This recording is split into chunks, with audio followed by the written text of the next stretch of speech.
The Ride Home Rants podcast is brought to you by Reaper Apparel Company. Reaper Apparel offers a casual line of superb fit, finish, and comfort. We design for those who refuse to die slowly and choose to live untamed. For those who aren't afraid to face the dark, for the ones that thrive in it, and for those who can appreciate life through a grim lens. That's Reaper Apparel Company.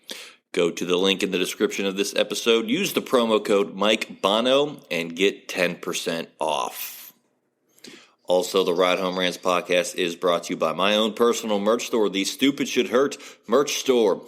I have hats, I have t-shirts, hoodies, coffee mugs, water bottles, notebooks, you name it, I've got it. The description and the link for that will be in the description of this episode. Also, right now, if you use the promo code WELCOME, I will give you 5% off of your first purchase. That's the Stupid Should Hurt merch store.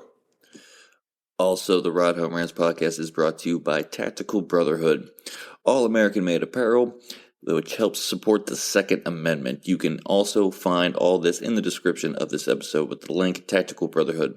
Part of every proceed does go to helping veterans, as it is a very good cause. All American-made products made right here in Minnesota. Go and check them out. Use the promo code PATRIOT15 to get 15% off your purchase. Now, let's start the show. Welcome, everybody, to another episode of the Ride Home Rants podcast. This is, as always, your host, Mike Bono. I got a great guest for us today, but first, everybody, please go and peep all of the sponsors that you heard at the beginning of the show.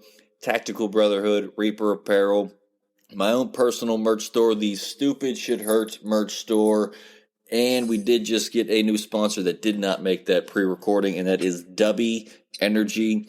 It is an energy drink for gamers, streamers, podcasters alike. This stuff is phenomenal. It has actually replaced my morning Monster in the morning, and there's no jittery feeling afterwards and no crash. Go and check them out. That link is in the description of this episode. Also, use promo code Mike Bono and you will get 10% off. That being said, my guest today, he's rejoining the show. You've heard him on the NCAA Roundtable. You've also heard him with his brother, Drew Barth, but this is the first time I'm actually going to get to sit down one-on-one with him. Ryan Barth is joining the show once again. Ryan, good to see you again, brother. Yes, Bono, good to see you too. Thank you for having me on, as always. Hey, no problem, man. Glad to finally get to sit down one-on-one with you. It seems like there's always a group of other people when we get to when we actually get to sit down. And I had your brother on one-on-one and your uncle. Yeah. So it's only fitting we had to have you back on the show. So first off, just take me through, what was it like growing up playing sports with your brother in school for you? I mean, I'm somebody who grew up with two older sisters, so I don't get the luxury of playing sports with them. So I live vicariously through my guests. So what was it like growing up with a brother and being able to play sports together? Yeah, it was special.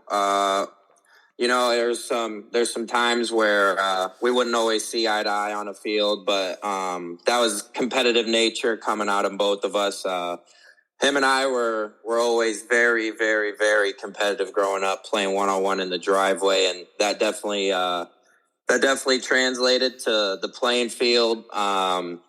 Football-wise, I mean, protecting him, I guess, as a bigger brother, that's just something you always do without saying it all the time. Right. Just always making sure that he wasn't gonna get hit as hard, I guess. But there's a couple times where that just slips, and you kind of just say, "Oops, sorry about that one." But gave him a couple lookout blocks. Exactly. It was just special. And like I said, in football, I kind of get to take the protective role. In basketball was really special. He was a great basketball player, and even on the basketball court, I guess there's a little story. One time he got into a little scuffle with somebody on the court. It was a summer basketball game at the University of Illinois camp, and got into a little. Somebody fouled him pretty hard. He got up pretty quick though, and didn't like it too much. But here I came right down the court, and I just stepped in between them, and that actually happened on Father's Day. And my dad always tells the story that that's his favorite Father's Day moment was seeing the older brother stick up for the younger one and step in when tensions got a little high. So that, like I said, it was special. It was amazing. He is a great athlete. And like I said, it was just special. I can't say any more about it. So yeah, I mean that's got to be awesome. My son gets a little bit. I mean, he is an only child, but he's got a cousin who's the same age. His cousin's actually 6 weeks older than him. That's the difference of them. And my son's the lineman, like you. Yeah. And my nephew is the running back. And those two on the field getting to more fights. They're like brothers. They grew up together. Yes. So like they're basically brothers, and they fight constantly on the field. And it got to the point now, if you've ever done this to him, I need to know, but I told my son to do this in one practice because it was practice. It wasn't that big of a deal, but Rusty, my nephew, was arguing with him, saying he wasn't blocking correctly for him. Well, my nephew watches the NFL, and he sees all these guys making all these moves, so he's in the backfield trying to make all these moves instead of just hitting the hole like he was supposed to. And they were going back and forth, and finally I called my son over, and I wasn't coaching, I was just a bystander, and I told him to come here when they were on a water break, and he goes, "What?" And I went, "Next time Rusty wants to give you crap about not blocking when he's trying to make all these blues, just don't block for him. See what happens." And do it in practice. Don't do it in a game. Do it right now and see what and just let me know how that goes for him. And the very next time they were on the field, my son stood up. He just kind of lightly shoved him and just watched him run past him. And my nephew got destroyed in the backfield. And he got up. He goes, "What was that?" And I just heard my son go, "Don't argue about my blocking." So have you ever done anything like that to your brother? Just like purposely, like, you know what? All right, you want to run your mouth? Take a shit. Take a hike. No, honestly, you see, him playing quarterback, he had the luxury of wearing the red jersey. Oh, he couldn't get hit. That's right. So nobody could hit him in practice, and he got babied a lot for that. So I got my shots in myself, I would say. There you go. All right. Just him and I. Him and I shared a room for 17 years of our lives. So I mean, we did everything together.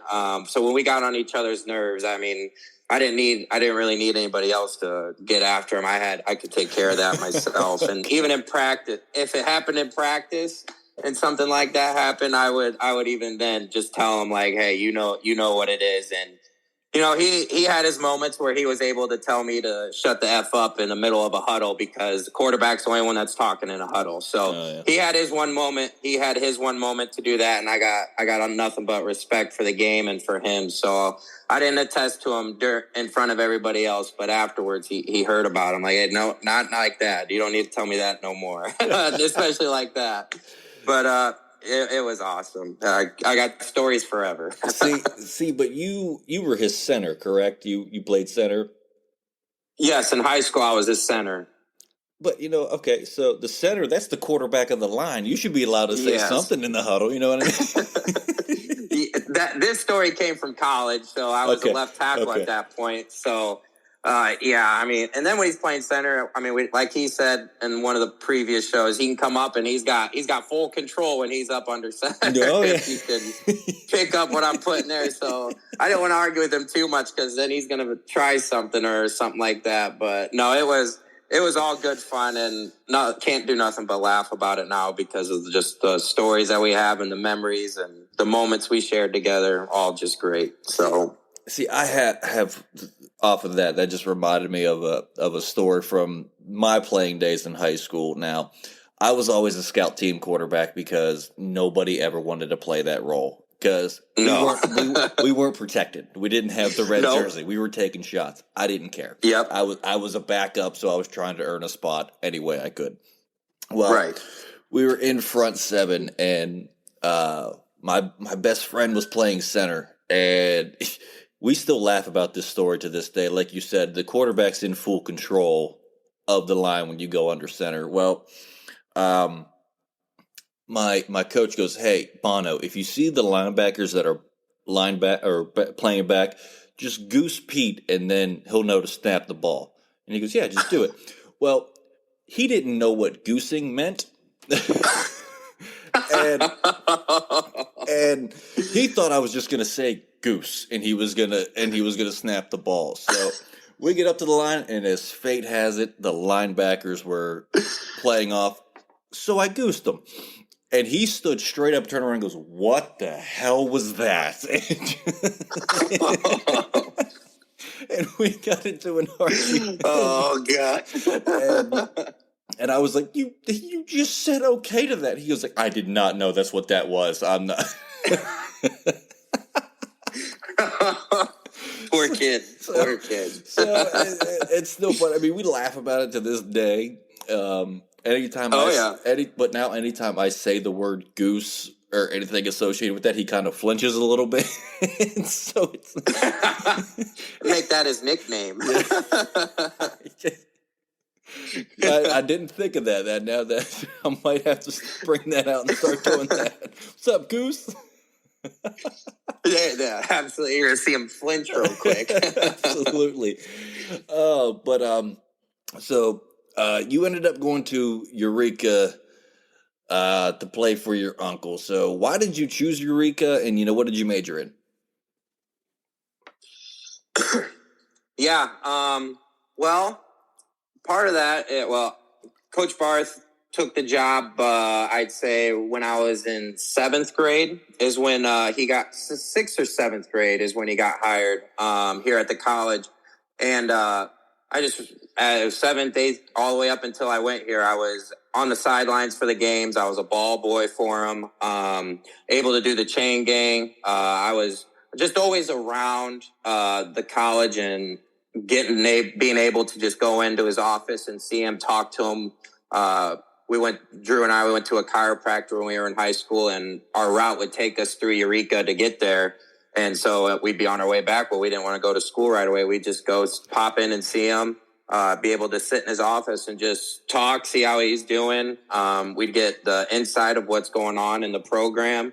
And I always just loved what he did with the program. I love the way he approached the game.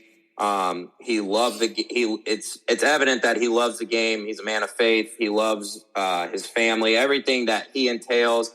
I can be my answer, I guess, could be biased with being related to him, but everything that you would want to play for as an athlete and what he believes in, you could ask any of the guys that I play with, the guys that come back to the program and still give back to him just because of what he did for them. And I have nothing but good things, and it was all good vibes all the time when we would talk, and he made it very welcoming still. I mean, like I said, I was his family, but at the same time, he was everything that you would want to play for in a head coach, and that's what ultimately led me here. It took a little bit longer than expected. I had to take the ACT a few extra times to get accepted to go to school here, but it was all worth it. And Coach Barth, he is one of a kind, and that he is the sole reason I would say that I chose Eureka College. And if you ask any of my other teammates that I played with, you ask Drew, they're all going to say Kurt Barth's the reason that they chose Eureka College. So that would be how it led me to here. I mean, that's kind and then go ahead. Sorry. And then what I majored in, I guess I started in as an education major, and after a few weeks, I knew that I wasn't a very good test taker, and switched over to sports management. And then that's what I ended up graduating with. Graduated from Eureka with. So sports management, and that's what I got for you. Yeah, I mean, I've talked to, Lee Anthony's been on the show. Your brother's been on the show. I mean, I've asked them all the same questions. How was Coach Barth? Because they came on after I had Kurt on, and it's the same answer. He was the one you wanted to play for.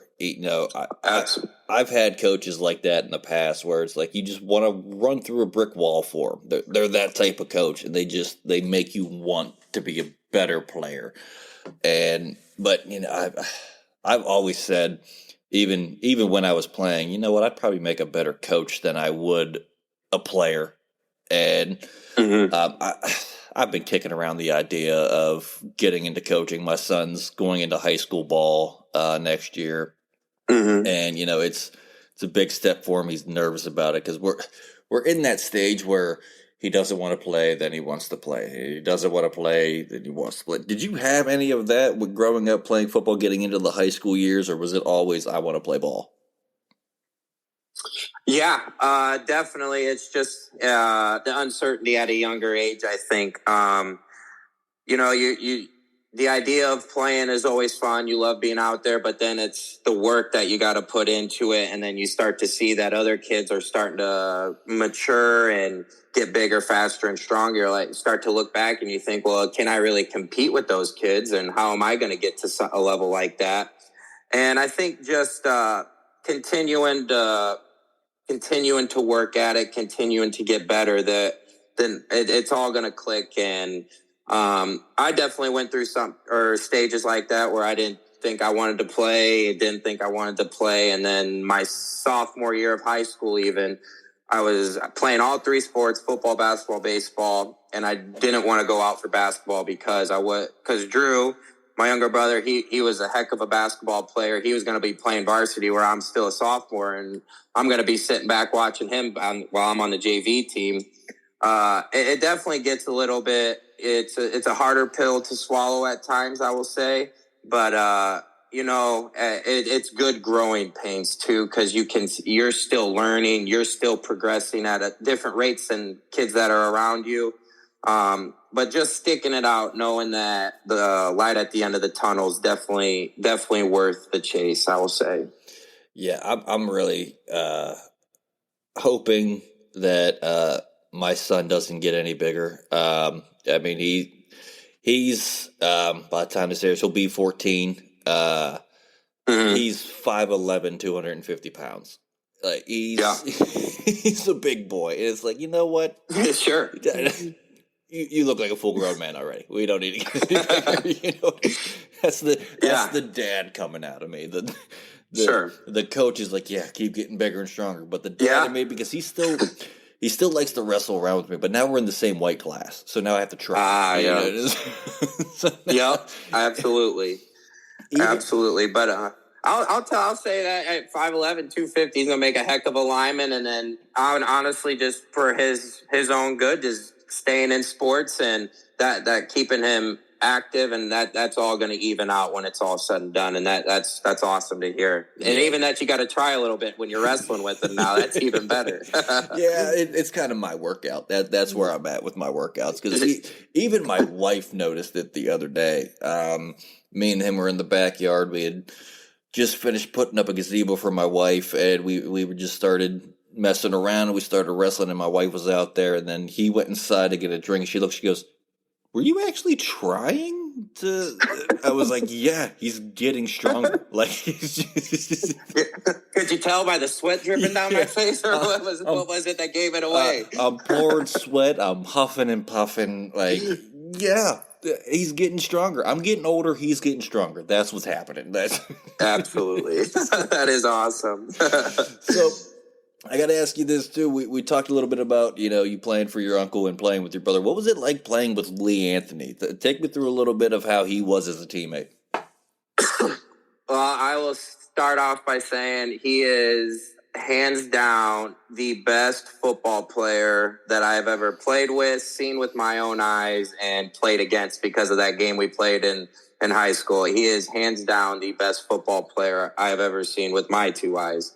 Just the way his ability to make guys miss in the open field, his toughness, But on top of all of that, I would say he's an even better person. He treats everybody around him with respect. He is a heck of a teammate. He is if you're on his team, he is your biggest fan. There is no doubt about that. He'll hype anybody on his team up. He'll make them feel good, and like I said, best football player I've seen with my two eyes, and then an even better friend and a better teammate on top of all that. Which makes him a very special, unique person. That is for sure. Yeah, even my talk with him when I had him on the show, I mean, he's playing pro ball. You know what I mean? Albeit overseas, but he's playing pro ball. He's doing what he loves to do, and you're right. He hyped up his entire team the entire time we were on the show, and even the guy that the Chargers took over him in the draft, he was hyping him up. It's just like, I don't know if I have the maturity to be hyping up the guy that took my spot in the NFL. I don't know. I don't know. That's just what makes him so special. He's extremely humble. He puts others before himself. He's always willing to help out. Like I said, you can't say enough good things about Lee Anthony Reasonover. One upper hand that I do have on him, though, is that playoff game where we beat him our senior year of high school. I got that upper hand on him, and there was a play in the game, or there's a couple plays I'll talk just real quick about. It was early in the first half. They threw a screen pass, and on his highlight film, he catches it, he turns, and I'm thinking I'm going to make this tackle for a loss. He catches it, turns, all of a sudden he makes two cuts. And I go to plant to go the other way, and he made me fall. But later on in the game, and so that made his highlight film, obviously. But later on in the game, where it starts to get to nut cutting time, it's fourth and one within the 10-yard line. That they need a first down to keep their drive alive, and they ran some type of running back counter power, and I just read it at the right time and stuck him in the backfield. So that was one that I made sure he heard about too. Sure. As we kept getting closer, I made sure that he wasn't going to get me for any of that. But no, I made sure that he heard about that one. And like I said, though, he is one heck of a football player and an even better person. So yeah, they're opening game, I actually found the stream on, I think it was YouTube or something like that, to be able to watch him play. And dude's a hell of an athlete. I mean, I watched the game. Oh my goodness! People give me flack on here all the time because of how many athletes and coaches and that. They're like, "There's no way you keep up with everybody." No, I follow everybody that comes on the show, and it's to the point that it annoys my wife that I follow him. That like, she's like, okay, I understand you love sports and that's your like passion about, but how many teams are you going to follow? How many times am I going to have to hear your phone ding because it's another update from somebody? I was just like, I'm just trying to be a good sport about it. I appreciate them coming on the show. This is my way of giving back, is following their program or them. So, yes, but yeah, absolutely. My phone buzzes constantly. It annoys the hell out of her because there's times like for Lee Anthony, there's a time difference, obviously, being overseas, so it's dinging at all hours of the night. That's his first game was at 5 or 6 o'clock in the morning here, and I wake up. I may have had one or too many drinks the night before, and I didn't get to wait or miss my alarm clock to get up to see kickoff. So, but I got filled in by some friends about how he did and all that. So it was awesome. That's awesome. Yeah, but that's what makes you one of a kind too, Bono, is you follow all your guests. That makes you one of a kind and very special, and we all appreciate it. That's for sure. Well, I appreciate you guys, but I remember it was super early in the morning that I was watching this, but it was around the time I'm normally up anyways. So, I'm up. I don't know why. Sometimes, like even days I don't have to get up early, like Sundays, like the one day I can all right, I can sleep in a little bit and get a little bit of rest and kind of recoup from the week that I had. And I'm up at 6 a.m. My body just automatically, without an alarm, I just Yep. I wake up and I know as soon as I roll over and hit that phone, it's going to say 6 o'clock. It's it without a doubt. And every morning I'm just like, I could have slept in, but I'm up now. I'm up like this. Start the day. I'm up now. I'm up now. Might as well start the day, get something done. Yep. Have a cup of coffee, do a little bit of work on my computer, and I was like, oh, look at these games today, and I popped it on, I found it, and I was able to actually sit and watch the game. So it was really cool to be able to get to watch him. But I do have to ask you this too as well. You were a grad assistant at Bethany College, and you actually coached there too as well. So I got to know, what was it like coaching with Fitty?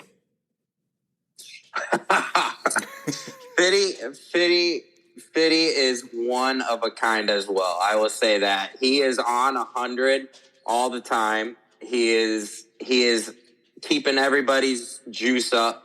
But I tell you what, he is on top of his, for lack of a better term, shit. He is on top of it.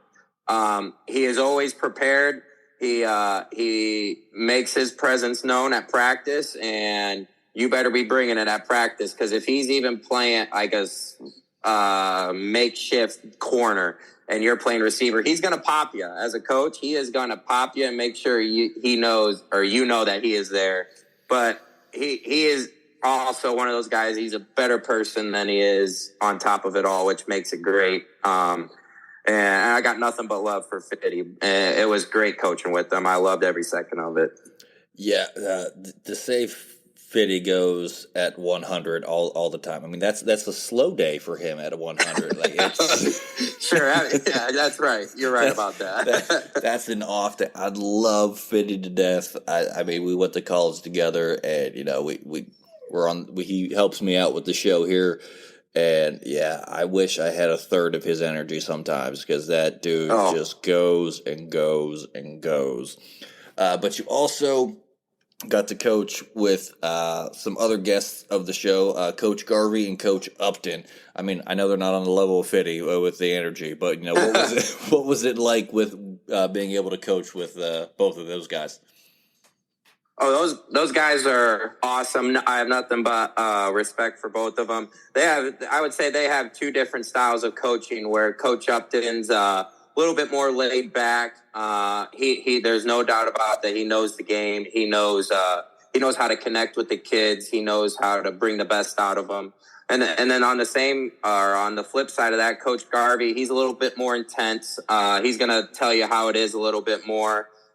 He being from Long Island, New York, he's got that going for him, and he doesn't shy away from the confrontation side of that. He's gonna tell you how it is. He wants it the way that he knows, and the way that he knows the game. It's different.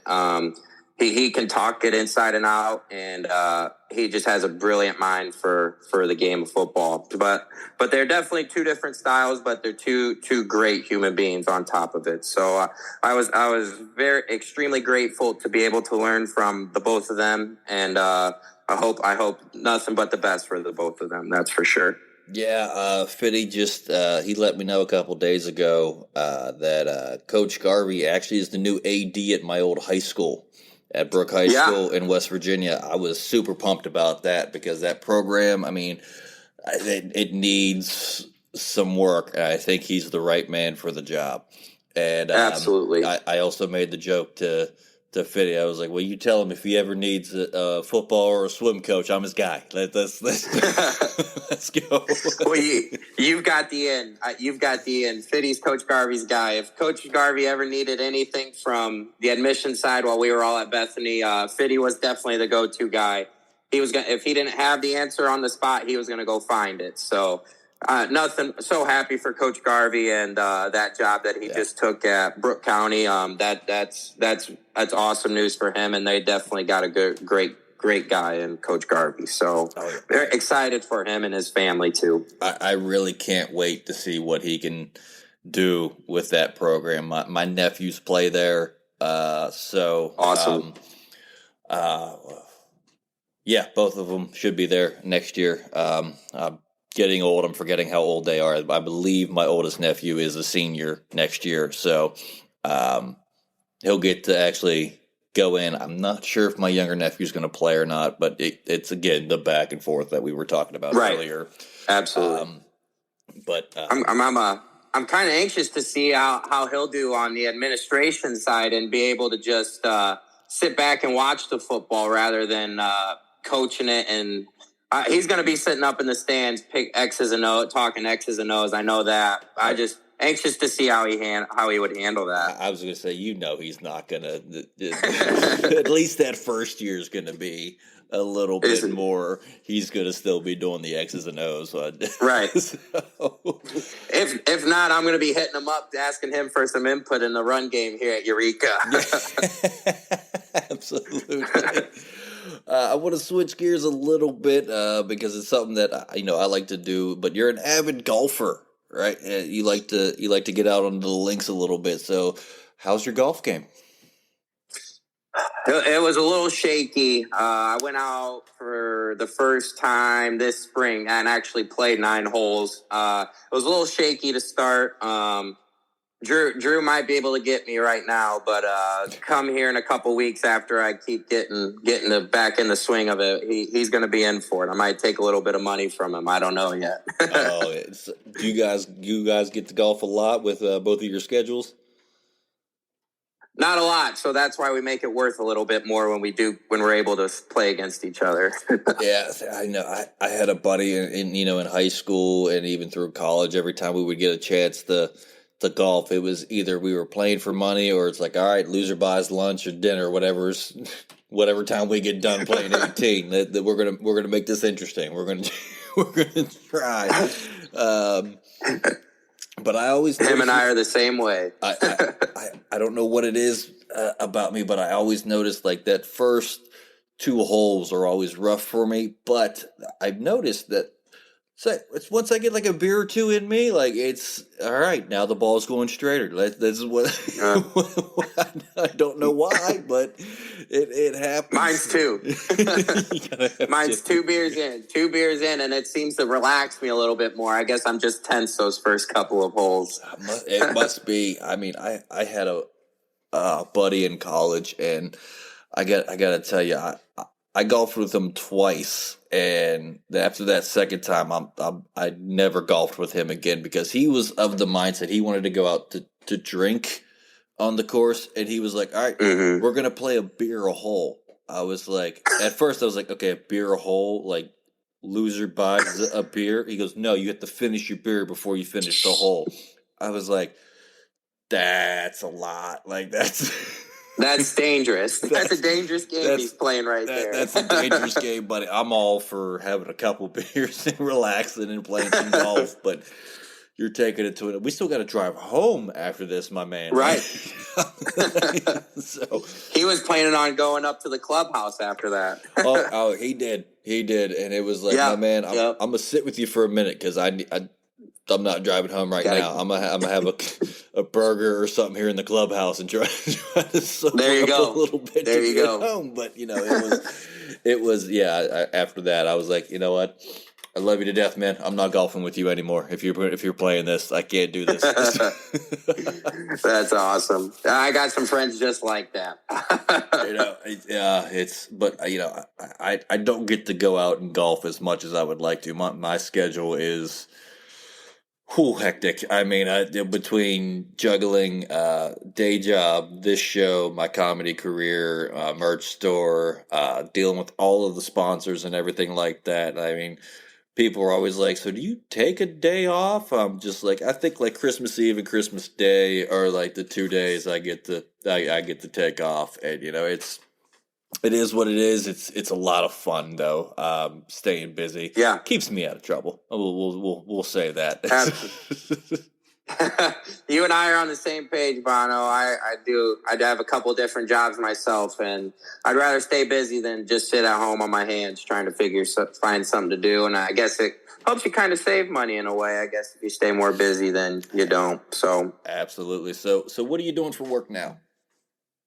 So for, I guess, my day job, I'm a TA and finishing my teaching license right now. I have a few tests to take to get that finished up, and I'm about halfway through the physical education certification.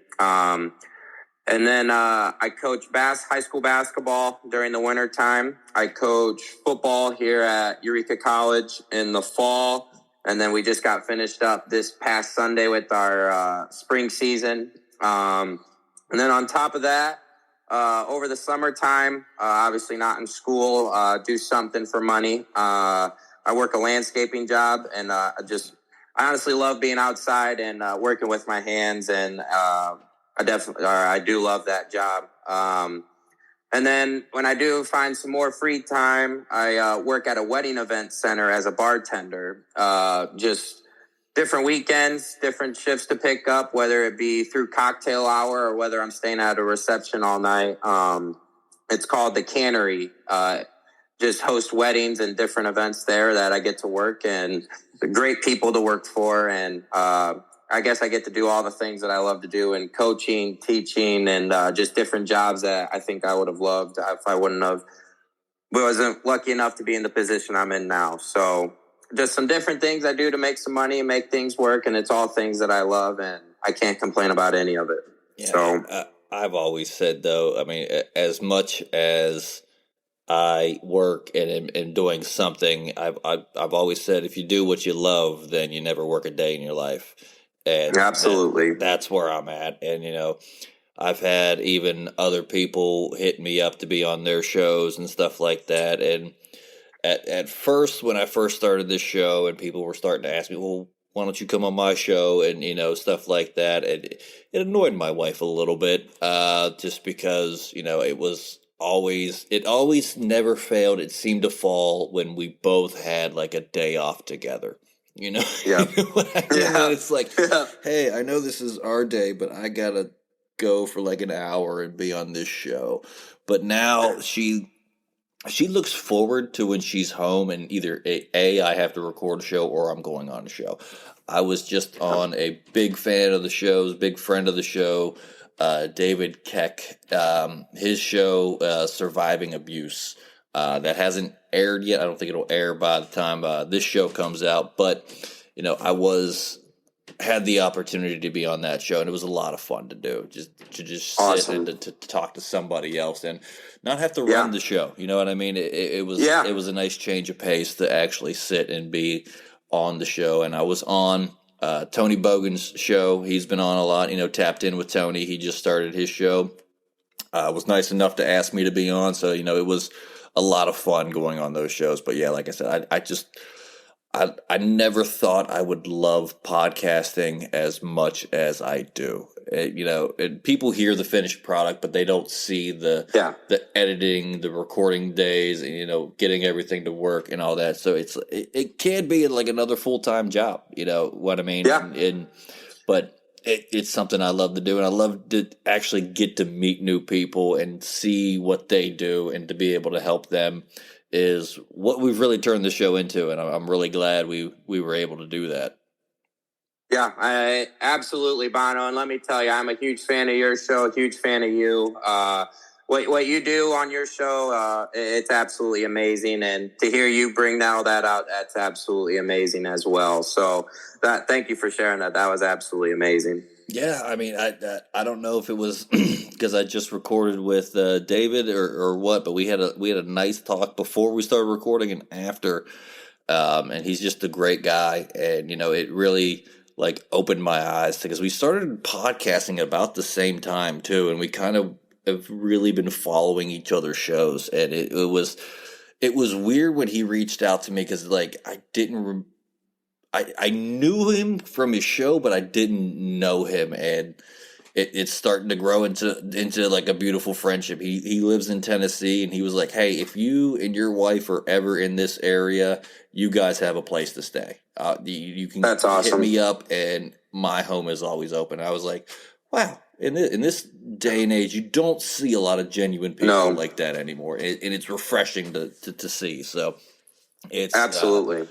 It's a lot of fun to do it, but we are running down near the end of the episode, and I know you know what's coming up, and because I got to get this in. But for the new listeners out there, this is the Fast Fitty 5 random questions from the wonderful manager of the podcast, Johnny Fitty Falcone. And Ryan, he sent these to me today, so we're going to read these together. We're going to jump off this cliff and build our wings on the way down. All right. I'm stoked. I can't wait. All right. Question number 1. Which is better, eating food at a sporting event or eating food from a food truck? I would want to say it depend on the truck and the stadium, but I would probably say eating food from at a ballpark at a venue. I would say that. Okay. Question. A stadium. Yep. Okay. Question number 2. If you had to work one of the following time schedules at your job for the rest of your life, which would you pick? 4 a.m. to noon or noon until 8 p.m.? 4 a.m. to noon. Yeah, I mean, who would want to get done at noon? I think that was a toss-up question for you. Yep. Question number 3. Oh, Lord, this is a fitty question. If a war broke out between camels and zebras, who would win? Oh, my God. Zebras. The zebras. Camel's going to spit on the zebra, piss the zebra off, and the zebra's going to kill him. We haven't had a good one like that on this segment in a while, and I'm so happy that we brought one like that back for you. Question number 4. Is AC/DC or Def Leppard a better band? AC/DC. Okay, I'm not mad at that. And okay, here we go. Would you rather be Mario or Luigi from the Mario Brothers? Mario. He's Luigi's taller, but Mario, he's the lead guy, I think. And yeah, I'm definitely Mario. I don't know what. I've always been a Luigi guy. I don't know what it is. Yeah, it's the French. Is it French? They're Italian. He's what? They're Italian. Oh, never mind.